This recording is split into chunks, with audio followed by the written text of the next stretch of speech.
In today's video, I'm going to teach you how to add funnels in Whop. By the end, you'll know exactly how to connect your social presence, specifically your YouTube channel, so your funnel feels complete and visitors can move smoothly from your Whop page to your content. First, open Whop and sign in.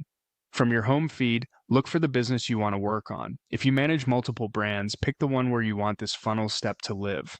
This keeps everything organized and ensures the right audience sees the right links. Once you're inside that business, head to the home area. This is your central hub for quick updates and profile enhancements. Here, find and click Add Social Links. This is where you'll connect the platforms that help you nurture and convert your audience. You'll see options for Instagram, X, YouTube, and more. Today we're going to add YouTube since it's a common next touch point in many funnels. Choose YouTube and then switch over to YouTube in your browser. On YouTube, go directly to your channel. Make sure you're on your main channel page, the one that shows your banner and tabs like videos and playlists.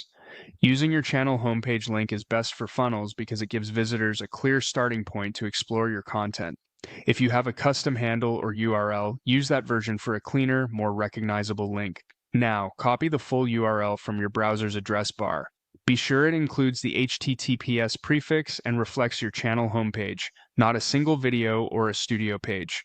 Head back to Whop, paste that URL into the YouTube field, and click Save. That's it. Your YouTube link is now part of your Whop presence, helping guide visitors from your page to your channel without friction. A clean, accurate link strengthens your funnel by giving people one obvious next step. If you later want to add more platforms, repeat the same process from Add Social Links. Thanks for watching, and great job tightening up your funnel inside Whop.